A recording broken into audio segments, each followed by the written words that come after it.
Assalamualaikum, selamat kembali ke podcast UKM Pakar Runding yang selalunya kita akan berbual, kita akan berbincang dengan akademik, pakar-pakar dalam bidang masing-masing.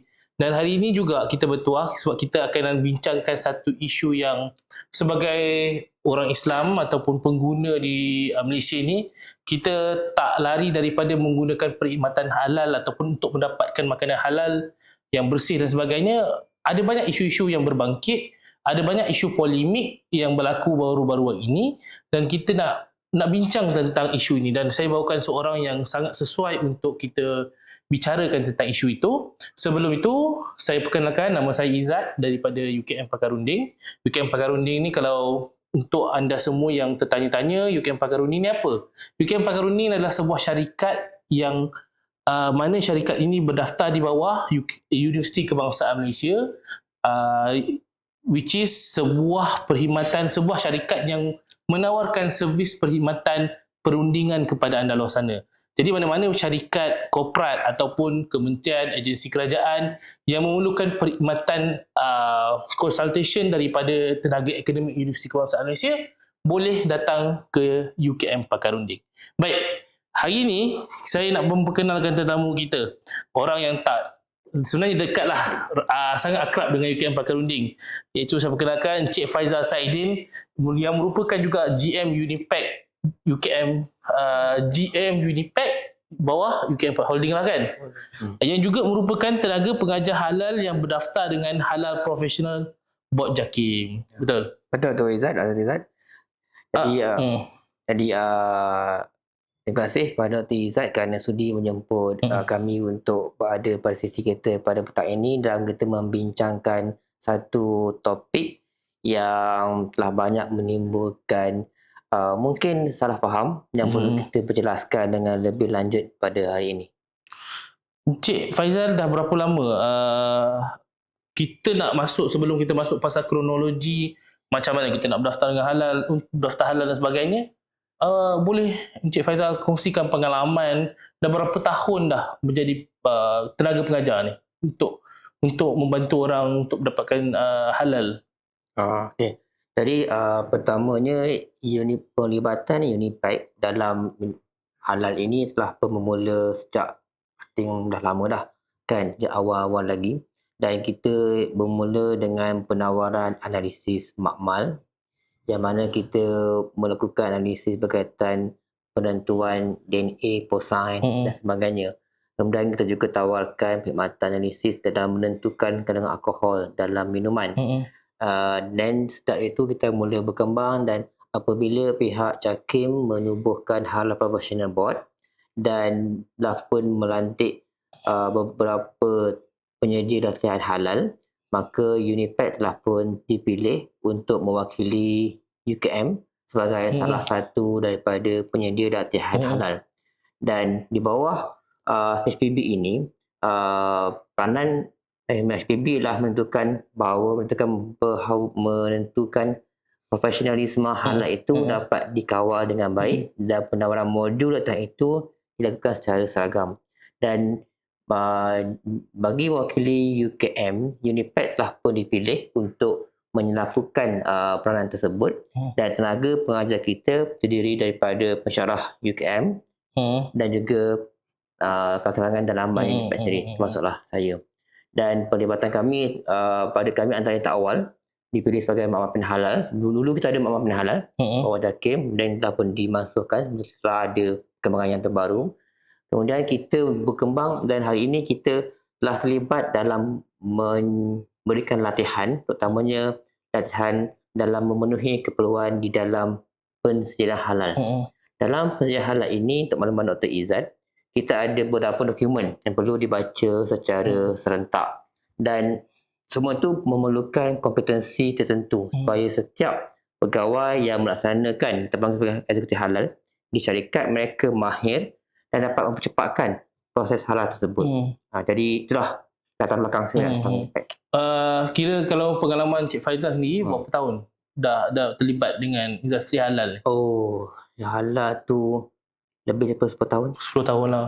So kira ragam-ragam segala rencah tu kita boleh kata dah arif lah. Boleh lah nampak lah. Macam mana Encik Faizal selama 10 tahun dalam pelibatan dalam industri halal ni, perkembangan kalau kita tengok hari ini daripada 10 tahun lepas ke hari ini?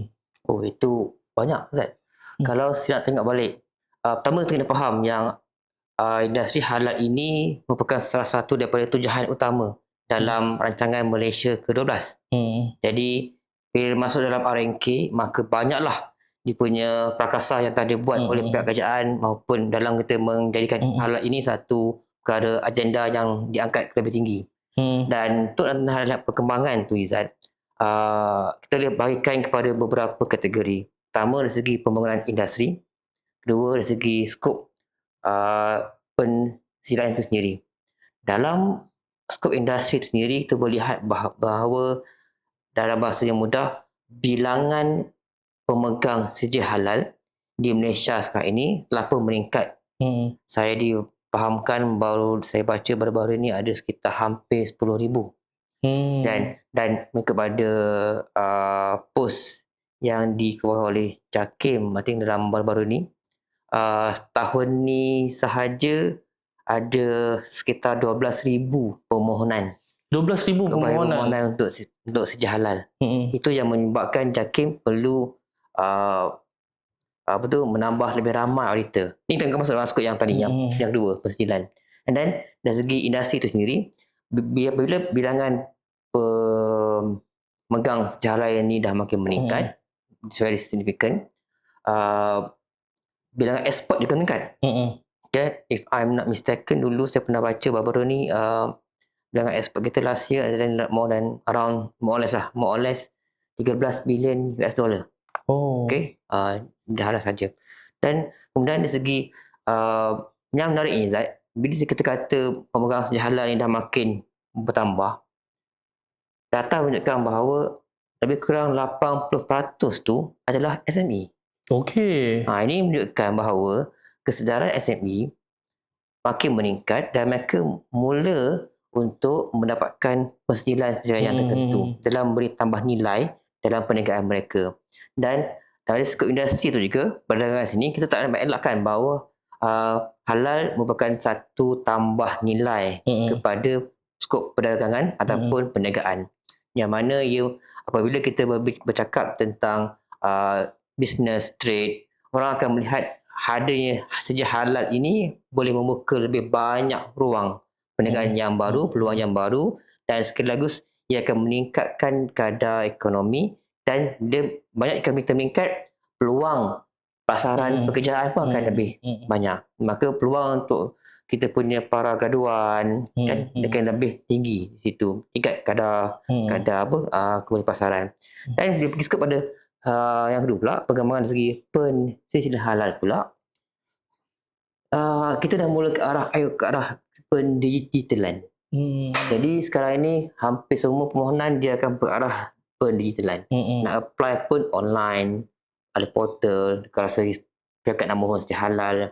Kemudian JAKIM pun dah ada, baru ni dah ada lancarkan satu portal baru iaitu My Halal Ingredients, yang mana macam satu database. Database semua halal dalam tu, dan dia akan diintegrasikan dengan platform yang sudah ada.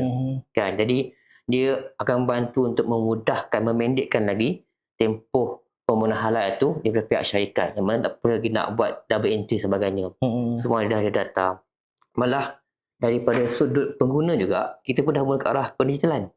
Sekarang ni Izzat nak tengok produk tu halal tak halal, pergi ke portal My Halal, type dia mana ada tu, type dia apa, dia keluar. Ada tak sijil halal. Jadi dia apabila pendekatan ini lebih mesra pengguna, lebih mesra dengan industri, dia akan back daripada yang asal tadi. Kan? Dia akan menyebabkan trade berkembang dengan lebih baik. So orang akan lebih melihat halal pensijilan halal certification ini adalah satu bentuk tambah nilai yang baik dalam perniagaan. So kita tak nafikan kita ni adalah sebuah negara terbuka kan, kita memang trade nation. Jadi dengan adanya tambah nilai ini menyebabkan kita punya trade ekonomi kita makin berkembang. Malah banyak juga agensi-agensi yang memberikan dana pelatihan pada usahawan di bawah mereka. Sama ada banyak, banyak. Kan ada bawah kuskop, bawah KPT, semua ada.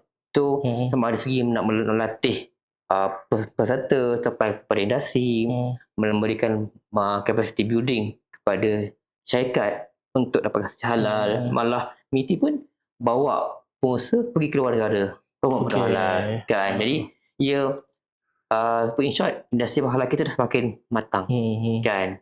Jadi malah sekarang juga kita pun dah pun lancarkan kita punya halal industrial master plan 2030. Jadi ada digariskan apa yang perlu kita capai by the end of 2030. Jadi kalau kita lihat di sini, our halal kita ni as input dalam RMK 12, saya boleh katakan kembangannya cukup laju dan itu diterjemahkan dalam bentuk ranking Malaysia dalam GIEI, Global Islamic Economic Index. So selama 10 tahun berturut-turut kita berada pada ranking yang pertama. Oh, kita ranking yang pertama dalam dunia. Ya, dalam dunia. Maksudnya halal kita adalah halal yang terbaik dalam Based dunia. on ranking lah, ranking. Based on ranking. Kan. Jadi sebab itulah orang memandang kita sebagai apa? Satu sumber rujukan. Dan itu bukti yang mana kita di Malaysia kita sentiasa melakukan penambahbaikan. Dan sekarang ni pun masih banyak lagi ruang-ruang yang kita sedang tambah baik. Sebabnya kita perlu mengekalkan perkara itu dan dia utama dan sebagainya.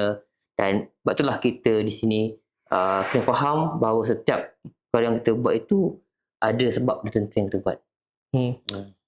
Kita tahu masyarakat Malaysia ni majoritinya adalah beragama Islam dan halal ini adalah satu bentuk cara kita nak mendapatkan makanan halal dengan cara yang lebih mudah. Kita dapat tengok makanan, ada logo halal, halal JAKIM untuk utamanya. Kita tahulah makanan ni selamat untuk kita makan, selain daripada bersih dan sebagainya, ia halal untuk Muslim makan. Tapi di Malaysia ni ada juga polemik yang melibatkan, sebab kita adalah negara yang multicultural, berbilang kaum, berbilang agama dan sebagainya. Ada banyak polemik tentang restoran ni adalah peniaganya Cina, tak halal, ada logo halal tapi tak semestinya dia halal. Kadang-kadang ada kontroversi sampai ada stigma orang, walaupun ada cop halal JAKIM di situ tapi masih lagi ragu-ragu sebab pemilik kedai itu adalah Cina ataupun berbangsa berbeza ataupun bukan beragama Islam. Apa pandangan Cik Faizal tentang isu-isu selalu macam ni dekat social media? Ya. Pada pandangan saya, kata daripada data tadi kan, daripada pemegang saja halal itu memang majoritinya memang pemilik yang bukan Muslim. Mereka faham bahawa untuk mereka meyakinkan pengguna perlu ada saja halal, dan untuk mereka dapatkan saja halal itu mereka perlu lalui proses yang panjang tentu. lah. Panjang, dia memang standard. Dia faham halal Malaysia ini ialah bersandarkan kepada standard. Iaitu MS 1500 2019 third revision. Dan MS ini ialah satu standard buat Malaysia standard. Standard, jadi ianya sama seperti standard yang lain. Macam ada yang ISO 9001 dan sebagainya kan. Jadi nak mematuhi standard ini, kita perlu pastikan bahawa setiap proses kita tu ada sistem yang tertentu yang perlu comply dengan all the requirement. Jadi malah syarat di dalam permohonan itu pun dan dalam aplikasi halal itu pun kita perlu ada berapa bilangan pekerja Muslim yang perlu ada. Di bagaimana perlu ada pekerja Muslim dan sebagainya. Perlu ada halal supervisor, perlu ada halal komiti. Jadi semua tu ada dia punya kerangka-kerangka ni yang betul-betul perlu dipatuhi. Jadi semuanya dalam untuk memastikan bahawa setiap proses kerja itu daripada from raw material kepada hasil end product itu telah memenuhi keperluan halal seperti yang termaktub dalam standard yang kita bangunkan melalui standard Malaysia. Jadi MS semua itulah batasan-batasan lebih tinggi lah kan MS tu. So standard. Jadi kalau tanya pada saya, kalau ada nampak ada logo halal di situ, dan itu masih lagi logo halal JAKIM, tersemak dalam laman yang halal, memang sah betul. Halal. Logo tu memang bukan benar-benar letak aja, memang betul dia ada sejak halal. Jadi pada saya boleh makan dengan tanpa was-was. Sebabnya nak semua tu dia pun melalui satu proses yang berkata-kata yang memang betul-betul terteliti lah. Kan malah syarikat pun ada dia punya eksekutif halal, halal supervisor kalau yang ini, dan akan diaudit secara berkala oleh pihak CAIN dan sebagainya. Jadi semua tu memang digunakan untuk dapat logo halal, memang dah boleh makan lah. Pasal saya Sebab ada stigma kadang-kadang mungkin mereka ni memang berdaftar dengan JAKIM halal, ada logo halal, tapi dapat logo halal mungkin orang gunakan raw material daripada yang tak halal. So ada banyak stigma begini yang berlegar kat social media. Tapi berdasarkan apa yang Cik Faizal cakap tadi, saya boleh ambil highlight satu isu benda penting yang JAKIM sentiasa melakukan audit. JAKIM dan JAIN lah.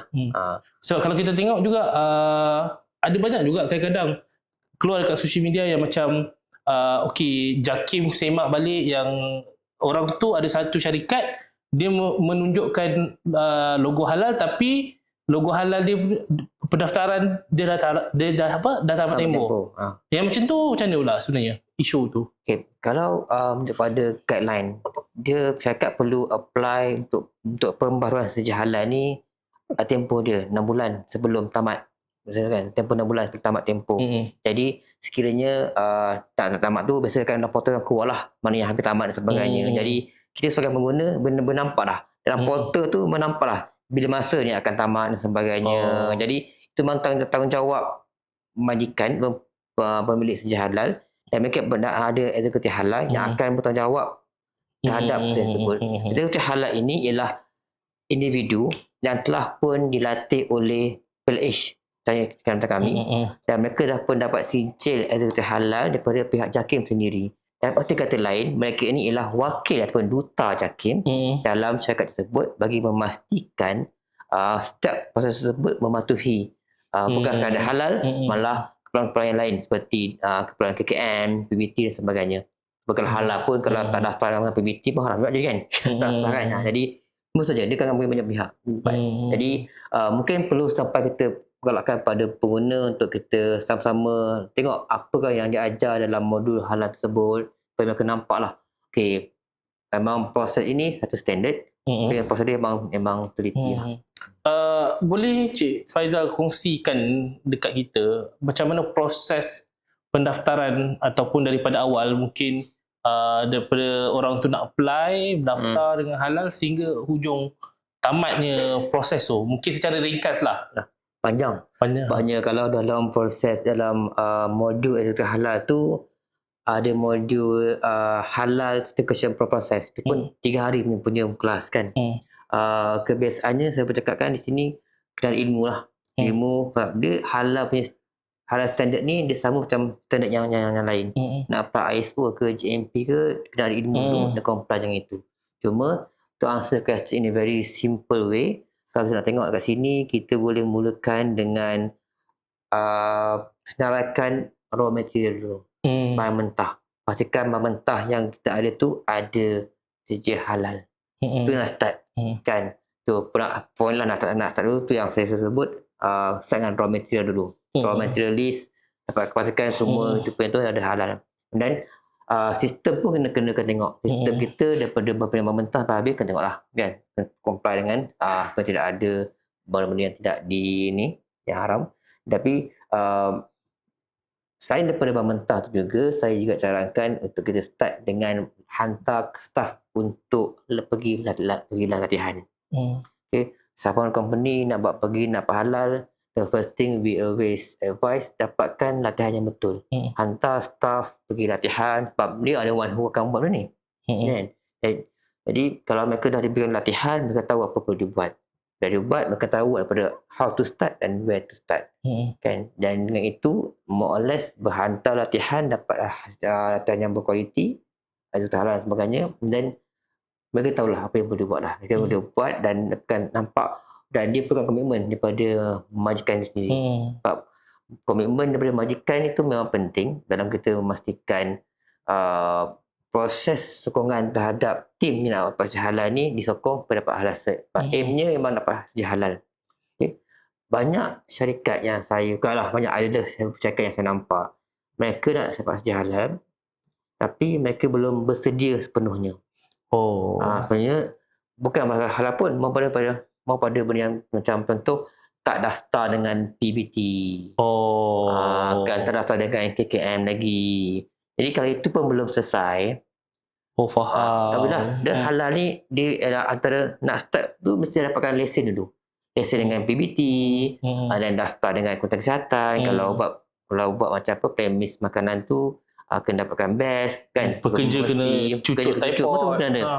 Compare tu dulu and then boleh boleh go for halal. Kalau tak, no point. So maksudnya kalau halal ni, kalau orang company yang dah daftar halal ni, dia dah comply semua yang tuntutan daripada KKM, PBT dan sebagainya. Lepas tu dia kata ada dapat logo halal tu, tak kisahlah, insyaAllah dah comply. Selamat dah. Kita Malaysia ni kita halalan thayyiban, halal dan baik kan. Betul. Jadi ada halal juga yang selamat bersih dan sebagainya. Jadi syarikat mana nak buat tu, kalau mereka dah dapat ada mesti the best, more or less dah bersih, almost more than half dah selesai dah lagu halal. Jadi dah biasa sistem dan sebagainya, so senang dah. Sebab sebelum kita buat recording ni, saya dah jumpa Encik Faizal dulu, kita bincang kan. Encik Faizal ada mention tentang ketika pendaftar, waktu mungkin kita daftar untuk dapatkan halal, kemudian kita akan dapat seorang macam tenaga pengajar lah kan, yang akan bantu untuk advice daripada A sampai Z, betul? Tidak, bukan. Maksud saya tu ialah bila nak go for halal, kita biasanya akan hantar staff kita pergi training. Satunya akan. Ataupun tapi biasanya ada kadang lain yang mana mereka boleh melantik lah perunding untuk mana dapat halal kan. Macam lah macam mana kan. So boleh datang dengan cara hantar pekerja atau memang lantik perunding sendiri. Cuma saya advise hantar staff pergi latihan. Sebenarnya antara keluar halal tu ialah dia boleh pastikan semua staff menghadiri latihan halal awareness. And then staff kena attend berapa kali punya kursus. Ada benda tu. Jadi daripada buat kerja dua kali dan double cost. Faham. Kan? Jadi tak payah banyak kali. Faham. Hantar staff tu mereka boleh buat dan dah peluang satu keluar daripada tu yang banyak cakim. Apa stigma yang tentang halal ni yang salah? Kalau saya tak tahulah apa kan, tapi pada pandangan Encik Faizal, stigma tentang isu halal ni di masyarakat umum yang selalu orang salah faham. Sama ya, kami kata lah kan, halal ni cuma untuk orang Islam je lah. Kan, tu yang biasa orang cakap buat. Yang keduanya, kalau di luar negara tu, utamanya nampak halal ni macam satu posisi macam nak enforce your religion towards me. Kan, jadi tu pun satu juga, sedangkan halal ni semua makan kan, tak ada isu pun. Dan yang ketiganya, dulu pernah famous dengan kod E. Kan, E-code dulu semuanya datang daripada Posign. Jadi banyak tu yang antara yang Caki pernah banyak kali dah dia keluarkan statement, dia bunuh ulang. Cumanya salah orang kita ni tak semua, ada antara seorang kita ni yang lebih percayakan mesej yang berantai daripada kenyataan rasmi daripada badan yang berautoriti kan. And then yang ketiga ni kan dulu saya one time lupa pernah ada yang orang pernah argue tentang nak sembahyang ni tak boleh pakai perfume yang ada alkohol. Dulu kata boleh lah kan. So kan boleh je. Tak cuba kan nak pakai tu pun jadi tak ada masalah. Dia orang mungkin kena bezakan halal jakim dengan makanan yang halal. Ya betul. Kan? Itu tadi kena faham tadi kena faham benda yang halal dan juga pensijilan halal. Dua benda yang berbeza.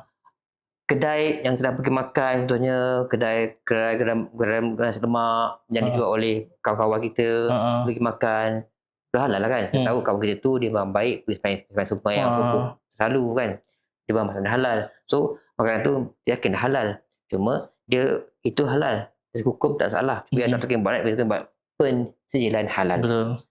Kena faham beza antara benda yang halal perkara hukum dan juga pensijilan. Betul. Pensijilan bertakluk kepada standard Malaysia. Maksudnya satu prosedur untuk kita nak memudahkan untuk orang Islam mendapatkan produk-produk yang kita yakin tu halal dan bersih. Bukan saja halal tapi bersih juga. Betul.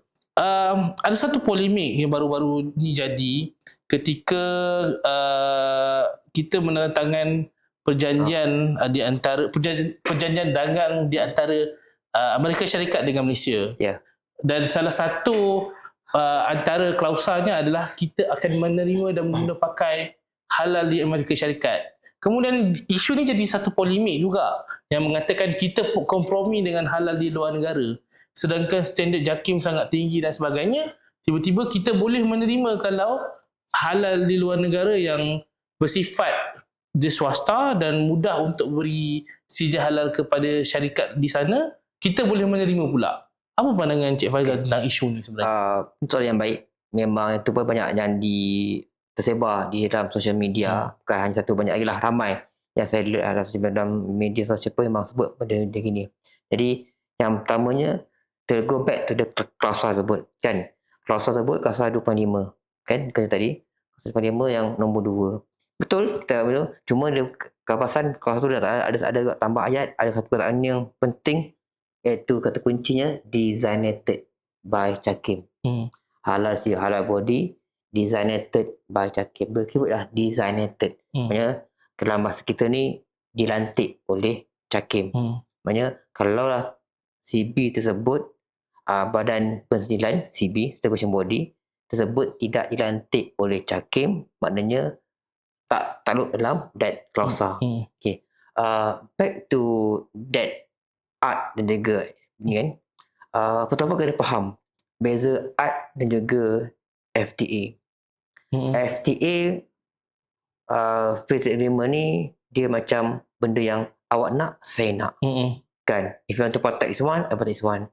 You charge 10%, I charge 10%. Kan? Sama suka. Art ini, you nak, I tak nak. Tapi since you are bigger than me, you impose lah. So, tu kita kena nego. Klausul by klausul. Jadi tu, I think Menteri dah jawab benda tu.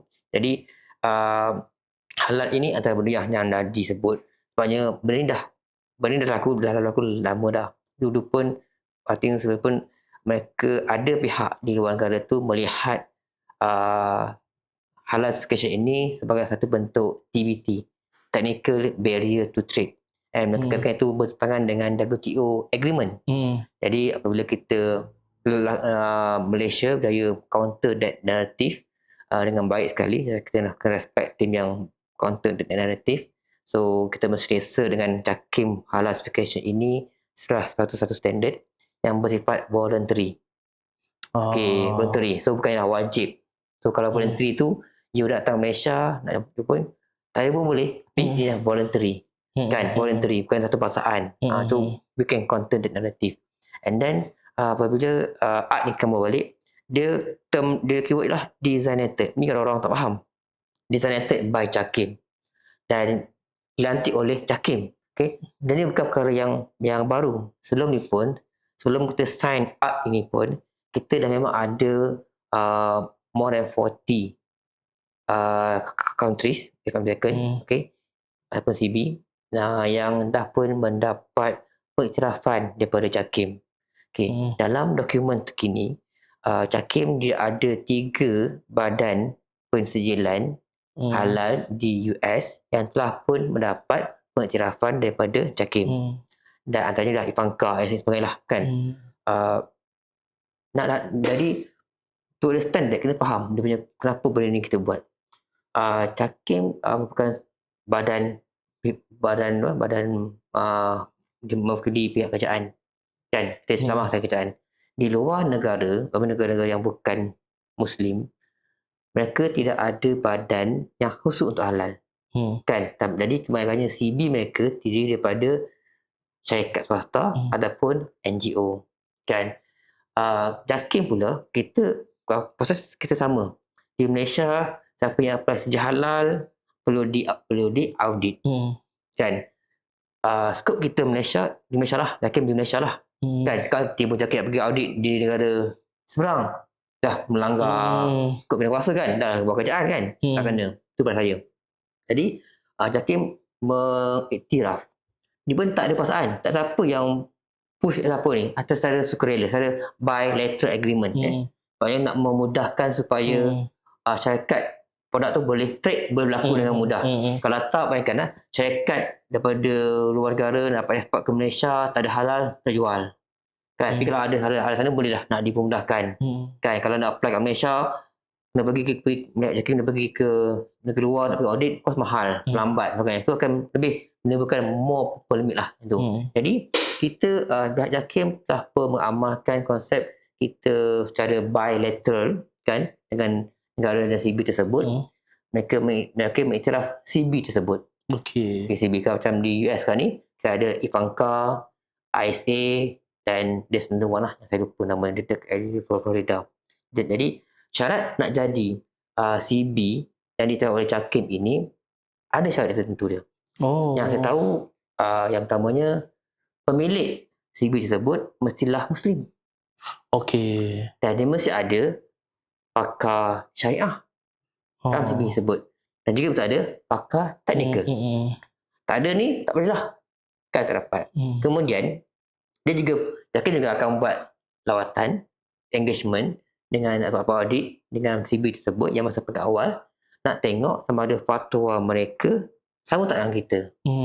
Contoh mudah kalau macam istilah istihalah. Kan? Dalam istilah macam tu ke. Kalau term tu ataupun mereka punya pandangan amalan fatwa tu tak sama kita, tak dapat lah. Okey. Kan? Jadi bila dah comply, okey, maknanya boleh diiktiraf sebagai badan persediaan halal di negara tersebut. Jadi syarikat di negara tersebut di US kan ni, mereka boleh apply sedia halal daripada macam Ivanka atau semuanya. Dapat sedia halal, boleh ekspor ke Malaysia. Dan ini yang banyak orang tak tahu, iaitu mereka ingatkan sejauh mana kita boleh percayakan di CB luar negara ni buat audit terhadap syarikat di sana. Banyak saya nampak kat sosial media kata macam tu. Mereka lupa, mungkin mereka tak tahu, JAKIM dalam dokumen berkenaan dengan, boleh google dokumen ni, Foreign Certification Bodies recognized by JAKIM. Bahagian appendix ada kata JAKIM akan buat review audit terhadap CB tersebut. Jadi bila JAKIM buat audit pada CB tersebut kan dah pastikan audit dia memenuhi keperluan. Kalau dia tak penuhi keperluan, JAKIM boleh tarik balik pengiktirafan. Bila JAKIM tarik balik pengiktirafan, siapa akan bising? Company lah. Kan? The one who obtain dia halal cert from these respective countries. So, pertama dari segi reputasi. Dua, industri akan bising sebagainya. Jadi, betul lah. Ni orang ramai tak tahu. Orang ramai tak tahu yang JAKIM akan buat audit terhadap CB tersebut. Dan tempoh pengiktirafan tersebut 2 tahun sahaja. Maksudnya memang contoh syarikat di sana yang nak apply halal, dia akan ke CB tu. Tapi audit CB tu yang buat. Cuma audit CB tu adalah JAKIM. JAKIM audit CB tu. Ni yang ramai orang tak tahu. Maksudnya sebenarnya apa yang saya boleh simplify, kita ingatkan kita menurunkan standard halal mengikut US punya halal. Sebenarnya tidak. Kita menaik taraf US punya halal sama taraf dengan JAKIM. Boleh ke tu, bolehkan tu. Cuma lah, to be frank, nak compare apple to apple tu tak boleh lah. Kan kita ni JAKIM ni kita bawah government. Betul. Kan diorang tu swasta, NGO swasta kan. Dia nak compare apple to apple. Tapi meningkatkan kualiti lah dengan piawaian yang kita letakkan daripada halal JAKIM. So satu benda yang saya rasa, dia selain daripada impak halal tu sendiri, impak perdagangan juga memudahkan untuk kita dapat akses makanan halal, bukan sekadar daripada Malaysia. Daripada luar. Termasuk juga kita nak bawa makanan keluar.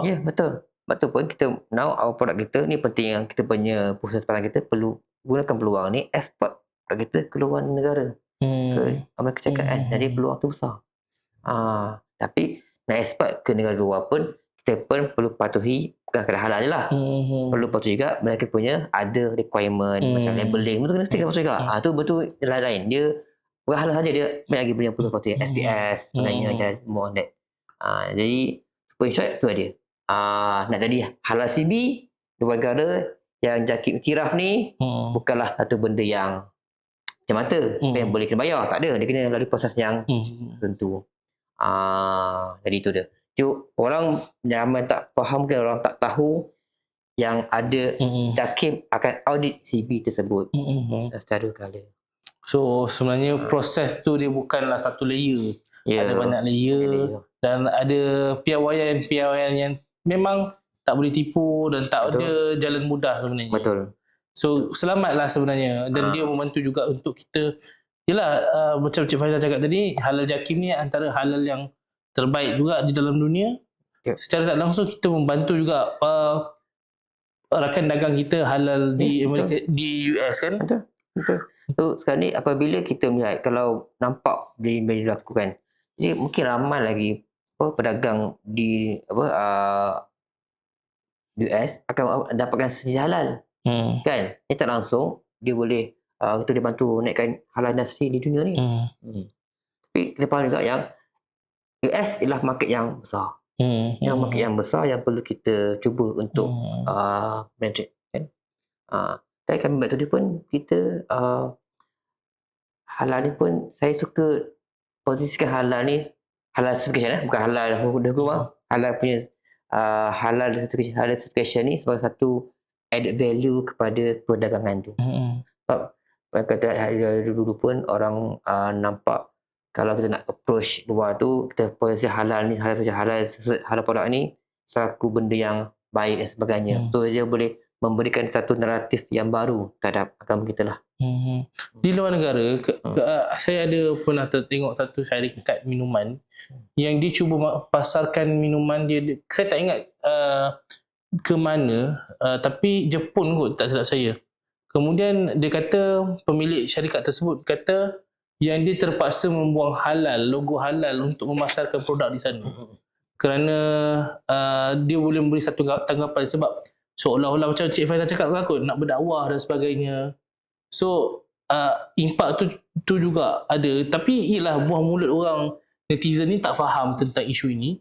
Kadang-kadang mereka berkata-kata, tapi daripada perjanjian dagang di antara syarikat yang Cik Faizal cakap tadi, at the end kita akan nampak halal ni bukan sekadar makanan yang tentang untuk Muslim saja, tapi dia adalah satu standard yang kita boleh gunakan untuk semua orang tanpa melihat agama. Betul. Dia sebab tu saya lebih suka kalau kita posisikan halal ni as it is, sebagai satu standard yang bersifat voluntary, buat standard yang sama level dengan dia ada standard, jadi orang boleh gunakan mana syarikat ataupun industri yang menampak halal cert ini ada value, can go for that one. Dalam konteks yang tadi yang Izzat share tadi tu, negara yang bukan majoritinya Muslim, mungkin mereka punya awareness tentang halal tu masih rendah. Kan? Jadi tak perlu nak go for halal pun, kan? Go for benda yang mungkin mereka nak, kan? Jadi ada value tu mungkin tidak ada untuk negara tersebut. Tapi untuk negara-negara Islam, negara-negara Timur Tengah, Asia Tenggara macam ni, mungkin halal tu ada added value. That's why kalau perasan dulu dah banyak produk daripada negara-negara tersebut pun datang Malaysia pun ada deteksi halal. Kan? Samyang ke apa pun ada dah halal dah. Kalau mereka nampak nak masuk market Malaysia, dah ada halal. Tapi nak masuk market mereka, they don't know much pasal halal pun. So they don't itu yang menarik sebab saya ada kawan di sana, dia kata logo samyang halal ni hanya untuk Malaysia. Sebab dekat sana memang tak ada logo halal, samyang tak halal, tak ada logo halal. Lepas tu ada orang tanya-tanya, oh maksudnya samyang ni just chop halal je ke ataupun sebenarnya tak halal sebab tak ada logo halal. Kalau di Korea samyang ni tak ada logo halal, tapi untuk market Malaysia ada halal. Tu baik kepada yang kita kata tadi, halal cert sebagai satu added value terhadap you punya perdagangan negeri bisnes. Jadi nak tahu logo tu sah tak sah, ceklah dengan JAKIM punya foto tu. Kan kalau logo tu diterap oleh JAKIM, maknanya logo tu besar lah, kan? Jadi nak tahu sekarang ni, nak point tu reflect apa yang kita kata tadi, syarikat di luar sana mereka ada strategi yang tertentu. Nak masuk market sini, okey, mereka tahu, mereka dah pengkaji apa yang perlu ada perlu halal, dapatkan saja halal. Di culture ni mungkin tak perlu ubah macam sebagainya. Malah syarikat Malaysia juga amalkan benda yang sama. Contoh jenama SOS. So kita kat Malaysia jual lain. Dijual ke negara-negara lain, mereka buat sikit tweak dari segi mereka punya formulasi untuk meet negara tu punya requirement dan juga rasa mereka lah. So semua tu ada dia punya kajian, dia punya feasibility study yang mereka telah buat. Yang gitu. Soalan yang terakhir lah.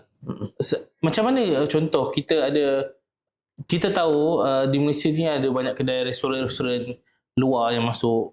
Kadang-kadang restoran luar ni dia masih tak mendapatkan sijil halal, tapi kita nak pergi. Kan? Ada yang berani dan rasa tak was-was, dia pergilah. Tapi masih tak berdaftar dengan JAKIM. So macam mana kita nak buat apa sebab syarikat tu tak berdaftar, ataupun macam mana kita nak menjadikan syarikat tu berdaftar? Ada cara ni? Kenapa tak berdaftar tu mungkin mereka belum faham, mungkin mereka belum ada dalam mereka punya strategi mereka, dan nak push untuk mereka daftar tu, kita sebagai pengguna, kita pergi ke tempat tersebut, kita cubalah tanya pada mereka tak halal, dan boleh buat cara bertulis. Sekarang ni setiap syarikat ni ada mereka punya tim media. Setiap komen nak tanya tak halal, so mereka pick up macam gitu kan, teks sebagainya, tak ada image rasmi. So bila ada bukti bertulis daripada pihak-pihak pengguna yang demand nakkan halal, jadi pihak pengurusan perlu consider benda tu sebagai halal. Dan tapi di Malaysia saya nampak banyak juga syarikat luar negara yang masuk, mereka komit terhadap halal. Kan? Contohnya baru-baru ni kita ada syarikat kopi luar negara. Kan? Dah masa bulan dapat halal dah sebab mereka ambil HE yang betul-betul kompeten. Kan? Terus dapat dia. The moment dia operasi dah go for everything. Kan? Dia macam sama juga dengan seperti syarikat ni pun, yang mana sebuah syarikat hotpot yang terkenal. Dia masuk Malaysia, dia tahu dia punya jenama tu agak sensitif, dia tukar pada dah buka brand yang baru kan, brand yang baru bersama untuk yang halal punya makan. Kan, more or less proses yang sama juga. Jadi itu pun cepat dapat halal kan. Jadi dia bergantung pada strategi syarikat tu sendiri. Tapi kita sebagai pengguna, kita ada alternatif atau ada cara dengan kita push demand pada syarikat tersebut untuk apply pada sijil halal. Ya halal. Apalah. Kita ni kena bercakap baik kan. Jangan marah kan. Cakap baik-baik. Yalah, tapi betul juga kita kena menggunakan hak kita sebagai pengguna, beramai-ramai demand untuk benda tu. Okey, halal. Jadi bila mereka ada bukti yang bertulis kan, ada tim media pick up or there's comment. So bila meeting mereka boleh katakanlah kena go for halal. Kan. Secondly, untuk pengguna bukan sekadar kita push, kita pun kena tabayun juga. Memang kena tabayun, semak dulu. Dan kadang-kadang kita ni benda tu kadang-kadang benda yang benda dah lama kembali berulang kan. Kata company ni tak ada sijil halal. Kan dia ada sijil halal. Pasal dia akan terkesan kan. Kita semak dulu baru kita boleh sebarkanlah. Sebab kadang-kadang kita tengok social media, tengok ni logo ni bukan logo halal ni. Ya, betul. Warna lain, lepas tu rupanya tak tahu yang halal JAKIM dah ada yang baru. Dah jadi isu. Jadi macam kita ni dah kata apa, telajak perahu berundur kan. Kata-kata tu kena minta maaf lah. Betul. Sendiri kan. Jadi bila kita nak elakkan, kita galakkan lah, kita pengguna, kita push. Pada masa yang sama kita pastikan kita tabayun lah. Betul. Kita tabayun, kita semak dulu sebelum kita dapatkan buat sebar benda tu benda nasihat kepada anak kita. Kena clearkan tidak semua yang makanan yang tak ada tanpa sijil halal tu haram. Ya, betul.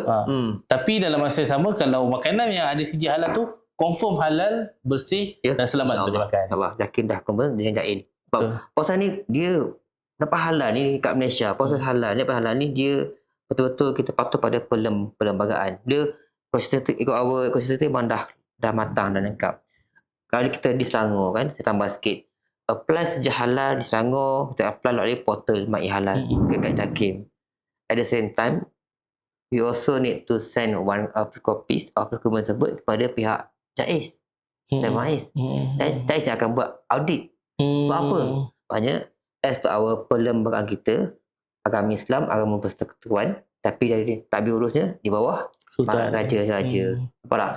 Cantik dah. Betul. Cantik lah kan dari situ. So Al-Jair, Jakim, Jair Setibat, Jair Negeri. Jadi semuanya secara kolektif kita buat benda tu. Kan? Latihan oleh pihak universiti, UKM, Unipad kan. Jadi semua tu ada peran masing-masing dalam hal kesihatan kita. Dan kalau nak kongsikan lagi, saya tambah tadi ada soalan yang pasal halal ni kan. Dia halal kita ni bukan sekadar untuk makanan saja. Di Malaysia, kita ada 9 skim untuk halal punya pensejilan. Ada makanan, ada untuk kosmetik, ada untuk restoran berangkai, yang makan OEM, ada untuk pharmaceutical, penyembelihan, barang gunaan, dan juga baru ada medical device. Jadi semua skim standard ini dia untuk bidang tertentu. Tapi Izzat jangan terkejut. Pergi ke luar negara, ada negara yang skim halal dia termasuklah barang peralatan memasak. Kalau pergi ke luar negara, jangan terkejut. Kau jumpa peti ais ada sedia halal. Jangan terkejut, okey? Cuma di Malaysia lah. Kan? Jadi jangan terkejut kan kita pergi luar negara, pergi ke apa signifikannya ada itu di luar tu katakanlah negara tu lah, negara tersebut. Negara sebelah kita lah kan. Faham. Kita kalau buat perbandingan kan antara kita Malaysia, kita halal kita ialah satu standard bersifat sukarela. Maka perbandingan negara jiran kita, halal tu ialah satu benda yang dah pun diwajibkan di bawah BPOM. Tapi dah ada lembaga lah tu. Jadi negara wajib, kita masih dalam bentuk okey, faham. sukarela. Okay, baik. Terima kasih Encik Faizal meluangkan waktu dengan kami petang hari ini dengan isu yang sekarang di luar ni macam nak hujan. Memang dah hujan lah kot. Peti dan sebagainya. So, isu halal ni saya rasa sangat menarik lah kita dapat pencerahan daripada banyak polemik yang kita salah faham selama ni. Akhirnya kita dapat pencerahan. Sekali lagi, Encik Faizal sebab sudi bertandang ke UKM Pakar Runding. Kita jumpa lagi insyaAllah. Assalamualaikum.